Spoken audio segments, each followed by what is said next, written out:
I am very, very happy to be able to have a conversation here with a man that I have just discovered, and it gives me hope for music in the world when I find people like it's Stephen Melillo. Melillo. Melillo. Melillo. Yeah. Hey, what an amazing, amazing background you had, Stephen. You've done 1,240 works, including 4 symphonies, over Actually, as of today, it's 12:45. what? You did 5 more today? As of You did no, more. no. As of whenever I wrote Yeah. that thing that you're reading, since then there's been 5 more pieces that sort of very big commissions. So it was a lot of fun. Yeah. Well, and you won 3 Telly and is that Ava Awards or Ava Awards? And Yeah, I think they're Ava Awards, some kind of audio visual award. And you know what's really cool about these things is that I never apply for them. You know, like for instance, Gerhard Zimmerman, when he premiered my Fourth Symphony, he's the one, and the orchestra, by the way, they were all in on it. They presented it for a Pulitzer Prize. I had nothing to do with it because it's really not my nature to say, oh, check this out and see if it's. I'm not like that. I think the only thing I ever really try to do anything with is the Grammys, and that's how I met you.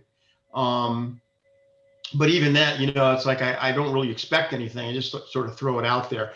So the thing about the Telly Awards, which is really interesting, is because I think there's like 5 of them now.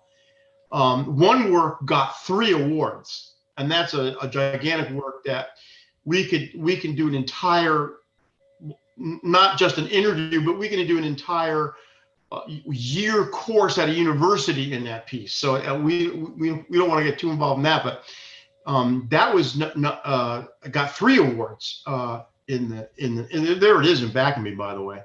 We got 3 awards in the Tellys and the Ava Awards. Then there was 2 other pieces that got the Telly Award. I had nothing to do with those. It was the filmmaker that sent it in, and that's sort of cool when all of a sudden you get this surprise. Oh, by the way, you won this award. Oh, well, gee, that's really cool because it's nice to be recognized, for what you do. Although I have to say, I don't do it for that, but it is nice. well, and to be nominated for a Pulitzer Prize in music, my gosh, I don't know hardly anyone actually that's been able to achieve that. But that's not all. I mean, but wait, there's more. You are truly a Renaissance man. I mean, not only an amazing composer, but you've written books that are just amazing as well, which we want to go into since we're going to talk about peace. I think your book, Death to Moby Dick, a love story, is fascinating with your follow-up, Ahab, a love story, because it kind of weaves in what is behind the storm, because you were going under the name STORMWORKS, wasn't it? STORMWORKS. Are you still going under STORMWORKS? Yes. So obviously there's this storm that's going on. If you like Moby Dick and all of that, there's got to be a storm. So where did the storm come from, Stephen? Well, see, that's a great question. It's all connected. That's the most important thing. Back in 1990, I was doing a film score for a piece called 12:01 p.m. And this starred Kurtwood Smith. Now watch how all these things connect.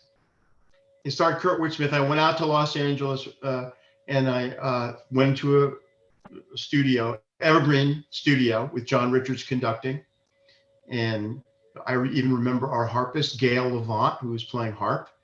And we did this thing, and it was really successful. I mean, it was nominated for an Academy Award.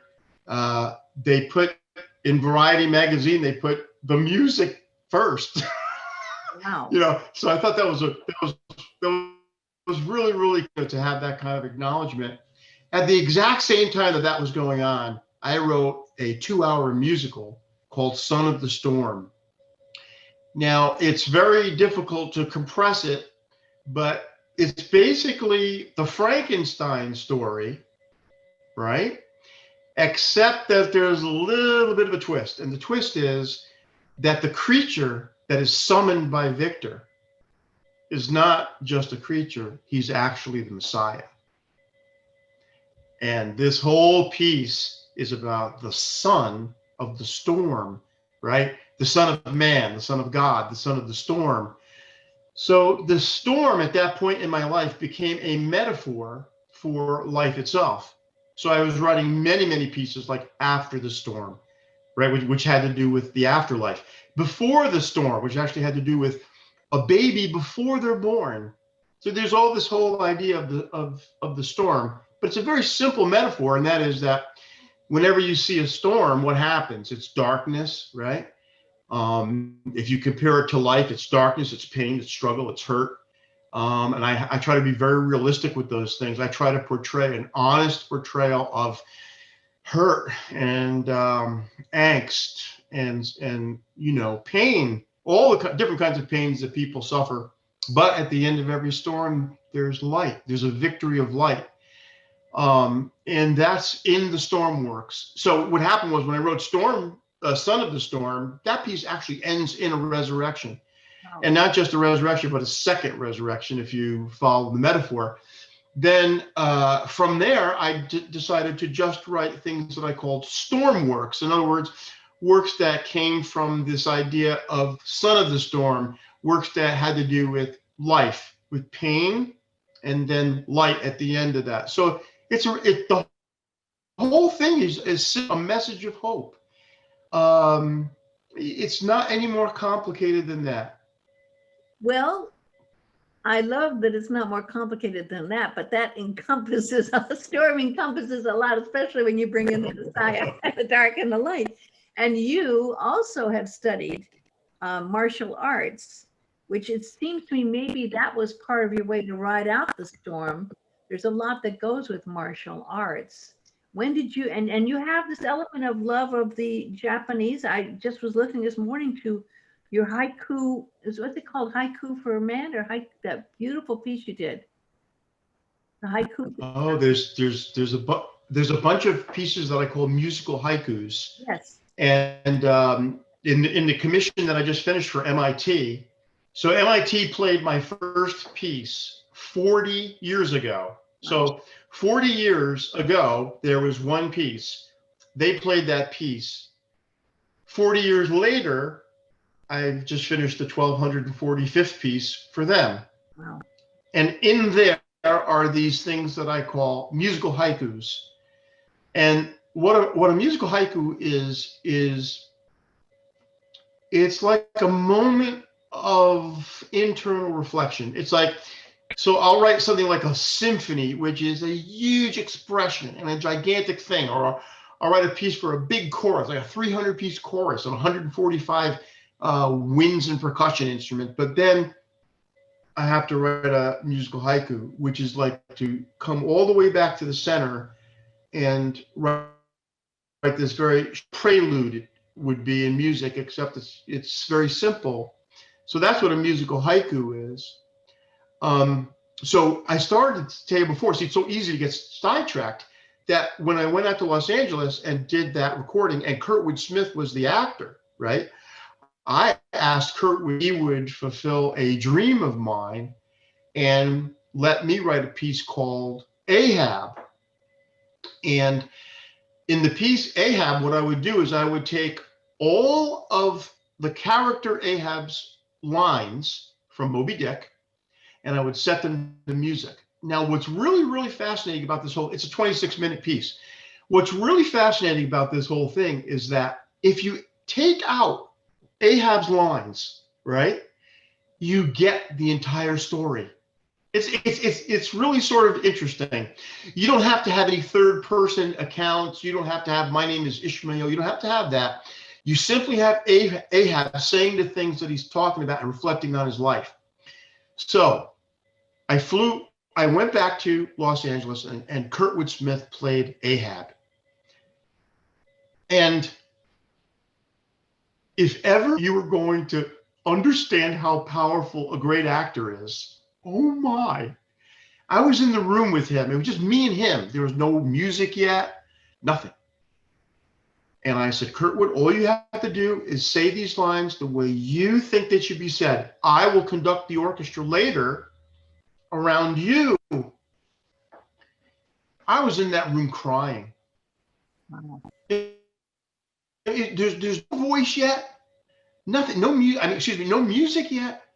And he's sitting there 40 years ago. See, here's that number again. 40 years ago, I was a boy.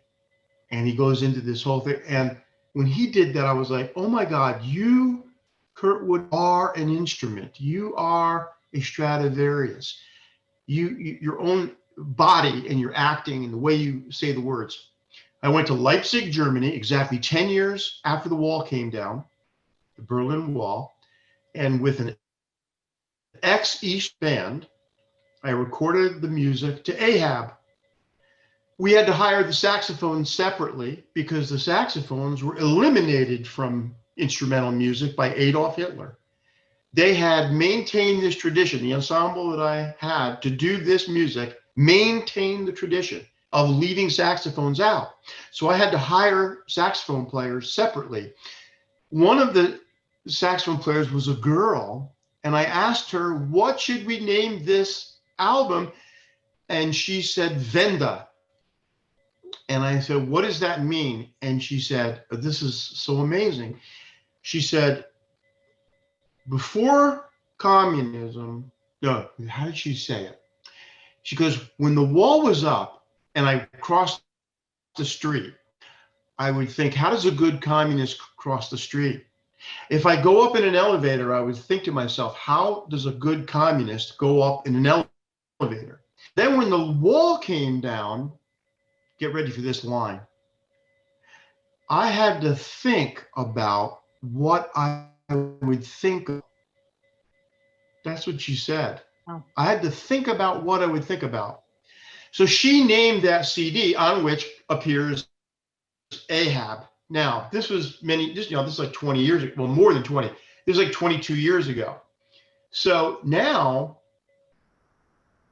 it's finished in my mind, right? This whole thing about Ahab. So here was the piece of music. Here was a great rendering by Kurtwood Smith. But what had to happen next was my book. Mm-hmm. Yeah, I had to write a novel about Ahab. Who was, he says, 40 years ago was a boy. Who was that boy? What did that boy go through? See, it's all connected. All of this is, could that boy go through? He would become Ahab.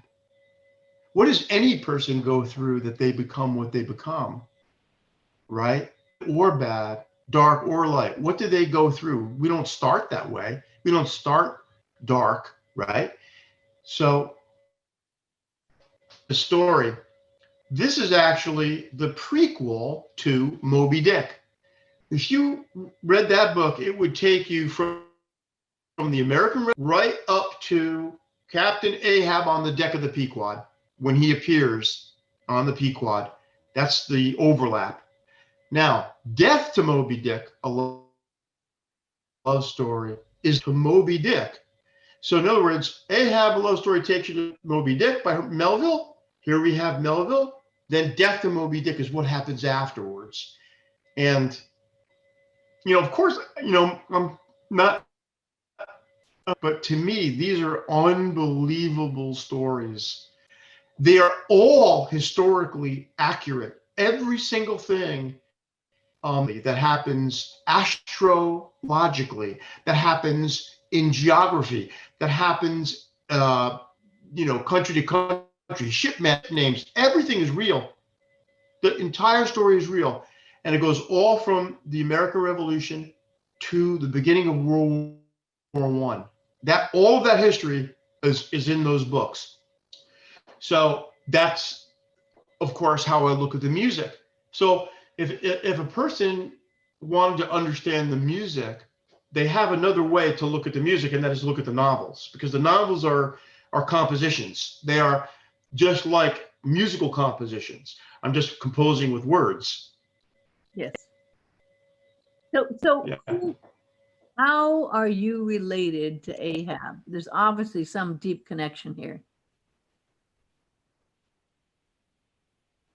Ask these deep questions.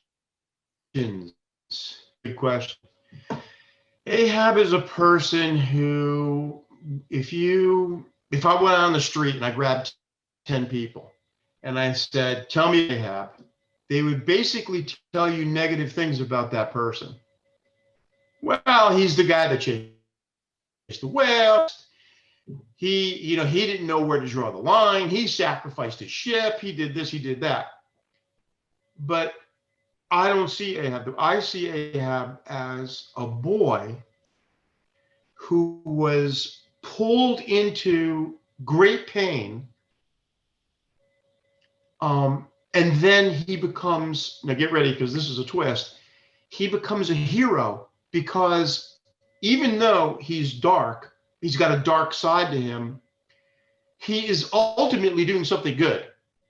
See, when we were in the 7th grade, Cindy, I went to Catholic school, and I met Marianne, and Sister Marianne, my 7th grade teacher, a nun, helped me on this book. She's still with us, and she actually corrected my English just the way she did in the 7th grade. And when we were in the 7th grade, we read Moby Dick. And the way people normally talk about it is that Ahab is in defiance of God. But Sister Marianne said no, because the white whale represents a false god. And that's all I had to hear when I was a little kid. A false god. So the guy that goes against a false god is really a hero. Even if he's got human frailties, even if he has bad decisions, he's really a hero. See, that's why these stories are really what made Ahab become Ahab. Because in that book he's called Abi, and Abi, and they love each other. It's love, but something dramatic, trust me, happens to them. So there's an autobiographical. I mean, that's what you're getting at with your question. There is an autobiographical component to every piece of music that I write, to every book, whatever, because there has to be. That's what makes it genuine. And then the question would be, who are you? Well, I feel like that. I feel like a person who's outside the loop. I feel like a person who is fighting a battle that is actually good. I believe in the brotherhood of man. I have that unbelievably. I mean, some people would say, "Oh God, how corny can you get?" But I do associate myself with Beethoven. We're speaking now in the 250th anniversary of Beethoven. I wrote a piece for a German orchestra called "I Hear Now in Heaven." You know that Beethoven's last words were, "I shall hear in heaven." I wrote a piece, "I hear now in heaven." And it's what Beethoven is telling us. And I relate to that kind of a person who maybe they're going to get laughed at a little bit because they believe in the brotherhood of man. And I do. And that's what I write about. And that's what Beethoven wrote about. And I think he was brave. I'm so glad his name begins with a B. He was Beethoven brave because he had a vision and he marched into hell, right, for the cause of heaven. That's how I see it. That's how I see all heroes. I wrote. You mentioned Catherine Geach before. Oh, she's amazing. She's a hero. I mean, there is this journey that we all go through, and you did spend time in the Marines. You like brass. You play a tuba. You work with the Marine band, or is it the Air Force band? I think it's the Marine band you worked with as well. Did that time help you in discipline, or how did that shape you in that time that you spent with that kind of life? Well, everything is affecting you, but I think maybe there's some confusion. So 3 CD is the Marine Band of the Royal Netherlands Navy. Oh, It's not our Marines band. It's see. the Royal Netherlands Navy. Uh, The last CD, yes, and the last CD that I did was the German Musiker der Bundeswehr. Before that, I did so. I'm all over the place. The Chapter 5/8 CD, which is that's a world history CD, and you don't want to get me started talking about that because that is the year course thing. Those are Japanese military musicians, taken from 5 different bands around the island of Japan, who comprised this 145-piece ensemble. We flew in 300 chorus from Shenandoah University and Old Dominion University, and we created what, the word epic is often misused or, hyped. This is truly an epic work. This is a 70-minute piece for 300 chorus and 143 winds of percussion, and they're all Japanese military. So, I think, what you're getting at, the discipline aspect definitely goes back to martial arts. So I've been doing this since I was 12. Wow.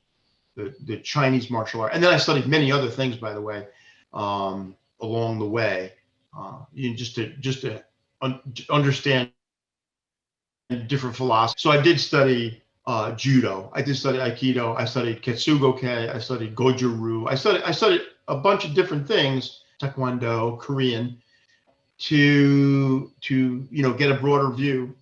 But my philosophy and my training is in the Chinese martial art. And the Chinese martial art has basically been a reflection of everything I've ever done in my life. When I taught the way a Chinese Kung Fu teacher would teach. So Grasshopper. I think that, yeah. Remember that TV series, Grasshopper and the Chinese? Yeah. I was listening to your music this morning. I wrote this listening to your music. Oh, the mystery of music that translates the unspoken heart and seeks to touch our soul with a magic that transforms us. We realize that truth that creation language knows, for it's radiating its frequency in the realms of the mystic rose. Oh, the mystery of the universe held within a song as the master seeks to heal us with the light from where it comes. And these notes woven together are truly heaven sent. They lift us out of darkness with silent words that God's love speaks and know what is meant. Thank you for the spirit that brings forth the way to touch the master's robe and bring forth such a needed hope. And I'm reading that a little wrong, but it's because I can't remember it. But I'm sensing that through your striving, through your understanding of all of this, there's this energy you're bringing forth, but at the same time, it brings forth this heavenly energy through your music. And I'd like to now weave in that process that you find that brings these storm clouds to peace, that brings Ahab to understand what it is to find that peace through that battle, through that search that Ahab had to go through. You know what, Cindy, you're fantastic. I mean, quite really good. They're deep, but again, it's simple. It's faith. It's faith. People say, like, what do you think of when you pray? What do you think of when you write music? And I think, especially like college students and who are looking, in a composition class, I think they're looking for some kind of like mystical or overly technical answer. And like I have one student now who is in the Netherlands, and she said, she goes, how can I write real music? She said, how do I get to that point where I'm writing real music? And I said, well, you want the real answer? And she said, yes. I said, okay, open your hands up, look in your hands, bow your head and say, Lord, I am not capable of writing the music that needs to be told. I surrender myself to you. When you do that and it's for real, you'll write music. When I wrote the piece that We Might Live, the one that the Japanese did, the 70-minute piece, I had to honor these men. I had to honor these people who were on the Bataan Death March, who fought in Bataan and Corregidor, who were prisoners of the Japanese for 3.5 years, who were on hell ships, who were in slave labor camps. There was no way that little Steve, you know, the littlest of the little drummer boys that ever hit the earth, was going to honor those men. I had to surrender myself. And surrender became a huge part of that music, because about the history, they were surrendered, right? On April 9th of 1942. They didn't want to be, you know, the general, Wainwright and King. They surrendered those forces. So being surrendered was a gigantic part of this thing. And one of the guys I talked to, Lorenzo Baniegas, he was in the hold of what's called a hell ship. And I don't know how much you would know about this, but maybe your listeners, toward the end of World War II, the Japanese had to get rid of this sort of these trails of evidence that they had taken part in really unbelievably bad things with our prisoners. So they put them on these things called hell ships. Now, the reason why they were hell ships, I really can't go into it. I mean, because this is rated X, but you know, these men were packed like sardines into ships. They were already emaciated. They had 26 parasites living in their body. They were always on the verge of death. And this guy, Lorenzo Baniegas, who was telling me the story about being on the hell ship, having survived the death march, having survived 3.5 years as a prisoner, and he's on the hell ship and he looks at the beam in the hold of the ship, because all the guys are like that, and the beam is making a cross. And he looks at it and he says, God, if it is your will for me to live, then I will live. And if it is your will for me to die, then I will die. And I said to this guy, Lorenzo, your surrender to God was so much more profound than the surrender to the Japanese. I said, we have to now change the word and write it with a capital S from now on. It's a different kind of surrender that you're talking about. And those men taught me to surrender. And so that's what I did when I wrote that piece. I opened up my hands and said, I can't do this. This is way beyond my ability. Beethoven should do it.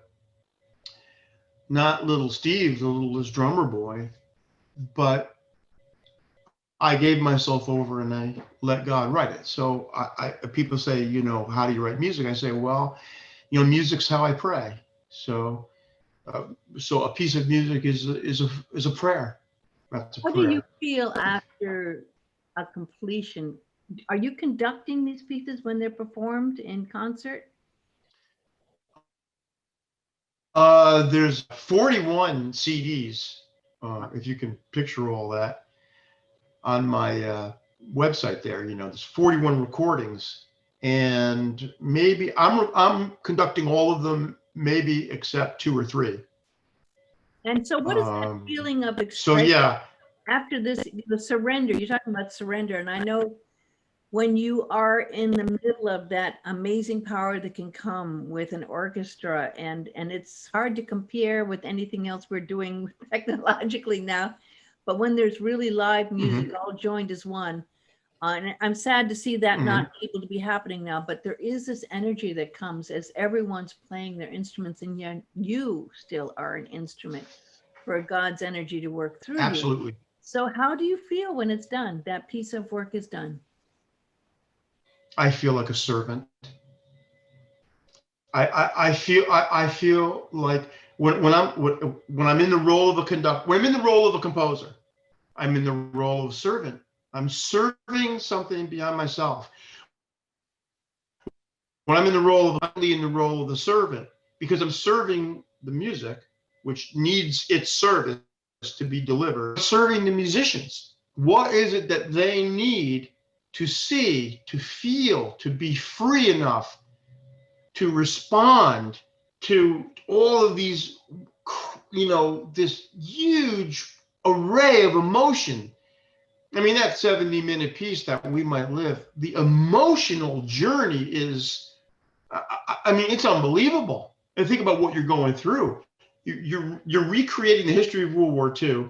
You're recreating what it was like to be beaten, what it was like to be emaciated, to starve. And then I needed to show those men that they were really heroes. It's so cool.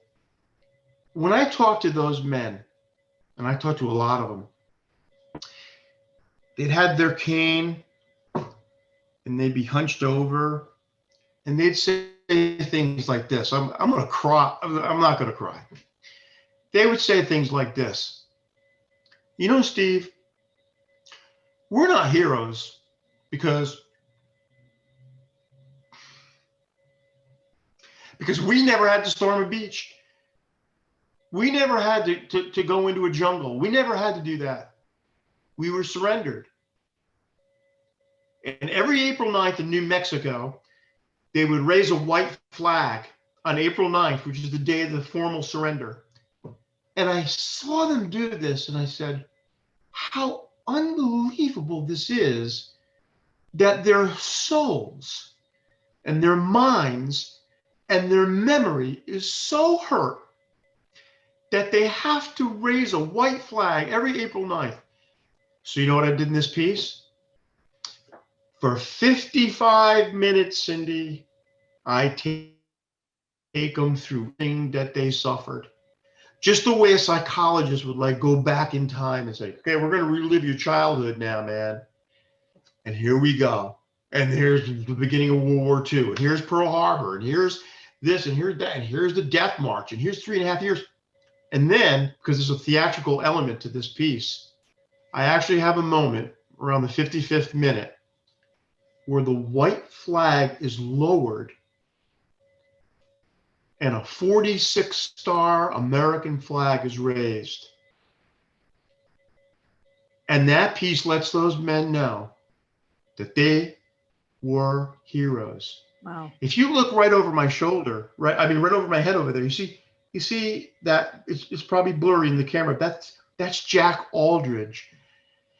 When the piece was done, he came up to me of the regiment off of his lapel and he pinned it on me and he said, from this day forward, you're my grandson. Wow. Because those men, they weren't hunched over their canes anymore. Mm. They were relieved of the bad history. It worked. The piece worked. The piece was to show them that they were heroes and that they were loved, and the piece did that. They changed. Their stature changed. It was awesome. Everybody in that audience. That's an amazing gift. That's a true gift. Were you able to free Ahab?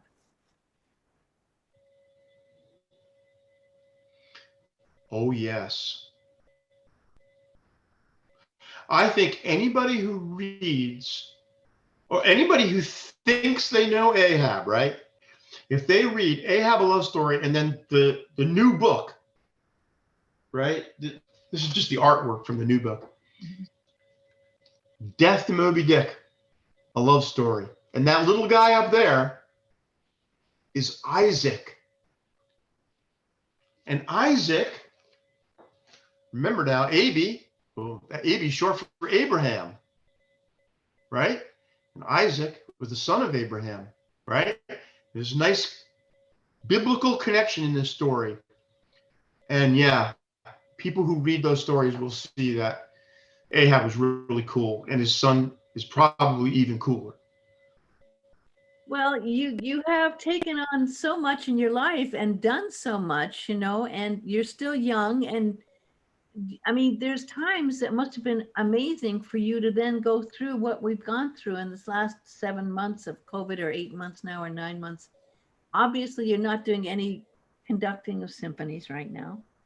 So I guess you put your energy into the writing of that book, your creative energy, probably because it's writing a book. I've written a few. It's a lot of work, and it's never over. I mean, there's the editing, there's the whole thing, then there's the promotion. People don't realize how much work a book is, and I do. So was that your focus during this time, was to get the book out during this opportunity?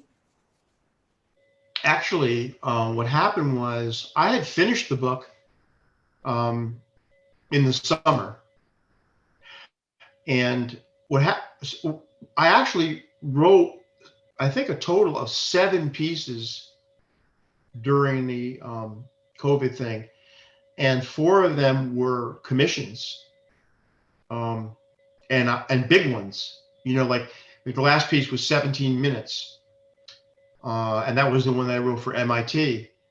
So it's interesting, and people say, how is the lockdown affecting you and so on. And I always, before the lockdown, I was a monk. And during the lockdown, I'm a monk. And after the lockdown, I'll be a monk again.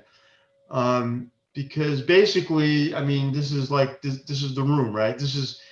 I'm here. And I'm always doing stuff. Conducting is rare. It's a rare thing. I'm going out doing a recording, or I'm doing an honor band or an all-state band. But that's rare because most of the time is spent being a monk.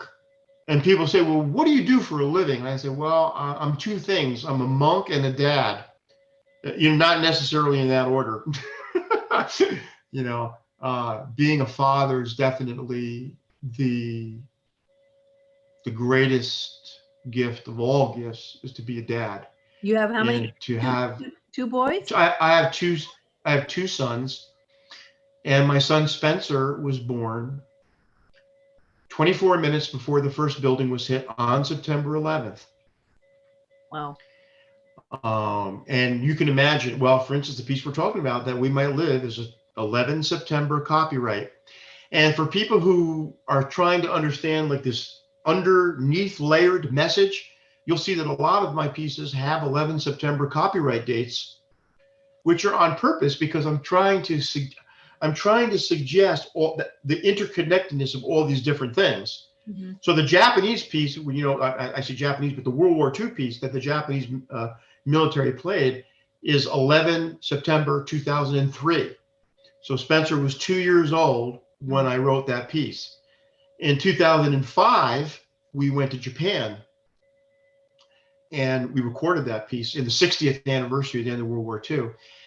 And the fact that those Japanese musicians did what they did, they was going to give that recording, which is historically accurate, Cindy, and therefore politically incorrect. It is the truth. It is what happened between the Japanese and the Americans in World War II. And the Japanese knew that I was going to give that to the POWs. And I did. I gave 350 at that time. Can you imagine? They're not with us anymore. I mean, there's a handful of guys with us still. But at that time, I gave 350 copies of this recording to those men. And they had tears in their eyes because they accepted that as a gesture from the Japanese, an olive branch of healing. And so when this whole... the olive branch is a piece. So in a way, there was a circle there as well. That you were able to create with bringing out those emotions. And again, just like you did, and you've done with Ahab, of being able to draw out, and STORMWORKS, bringing out all of that stuff to come from the darkness to the light. It's the eternal story, of course. And salvation's a very tricky business, but it's something we have to practice and try to do every day, of course, and you said it so beautifully, which I really have to repeat. We're kind of running out of time here, but which is, again, turning yourself over, surrendering is, and that theme is so beautiful because truly, when we step out of ourselves, so many great things can come through us. And we get tested. The more we do, then it's like, okay, can you take more? Can you let yourself go even more? And it seems like you've been doing that. That is so true. When I was writing Son of the Storm, This is a cool story. When I was writing Son of the Storm, I had on my kitchen table a drawing that I had made for a possible cover of the work. That's all there was. No music, nothing. There's a knock on the door. It was two Jehovah Witness guys. And a lot of people will, Jehovah Witness, and a lot of people will be like, come on, don't bother me, I'm busy. But I felt sorry. They looked hot, sweaty. I said, why don't you guys come in? I'll make you an iced tea. So they came into my kitchen, and the only thing that there was, Cindy, was this drawing of Son of the Storm, which, as I told you before, is a metaphor for the second coming. It's a metaphor of the Messiah. But we couldn't tell that from the drawing. The drawing was like a monster's hand touching a little boy's hand. It's sort of like a takeoff on the Da Vinci, on the Michelangelo from the Sistine Chapel, right? Like only this time it was a monster hand and a little boy's hand, because there's a little boy in the play. All of a sudden, this one guy says, do you know that whenever you try to do good, you summon evil? I went, what? What did you just say? And he said, whenever you try to do something good, you summon evil. And then he went on to say, look at the life of Jesus. He said, Jesus was like the eye of a storm. And by the way, Cindy, the eye of the storm became one of the pieces in it. He says, Jesus was the eye of the storm. He was calm, but around him swirled this whole, there was so much hatred and love and all these different emotions like that. And I just found it so fascinating that he would see all that. That's exactly what the musical was. Was he seeing, in a way, Moby Dick then? Was that the summoning also of Moby Dick?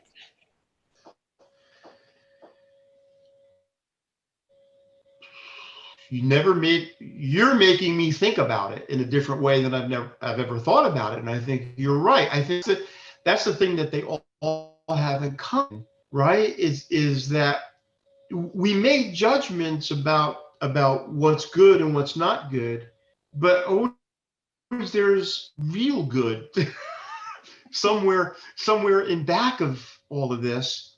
And if we embrace the real good, then we have idealism and we have this romanticism that's allowed to live. See, I really am a romantic composer when you get down to it, because regardless of the language, regardless of the harmonic language and all that, it doesn't matter, because the intent is romantic. The intent is to uplift and to bring goodness into our lives. Well, the source of creation is love. The source of all inspiration is love. I mean, that is at the basis of all creation. And it's just what we put around it. Of course, we have to clothe all these dark and light things to play out our role, and to get tested time and time again, but it always comes back. It always returns to love. It always returns to love, right? I mean, isn't that romantic?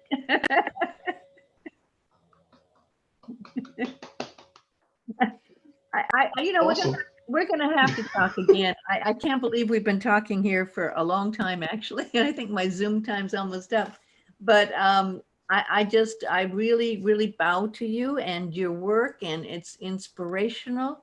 It's truly uplifting. It's very wise, and it's very full of love. And this has been a great story in your life of how you bring forth and come out of the storm to the light. So I thank you so much for the work you're doing and for serving the brotherhood and the goodwill of all. And we will have to talk again. And I've got to get the book now and read. I guess I got to read both books because I want to hear the whole story. But thank you, Okay. Thank you, and bless you for what you're doing. Aloha. Thank you, and thank you for this opportunity. Okay. Aloha.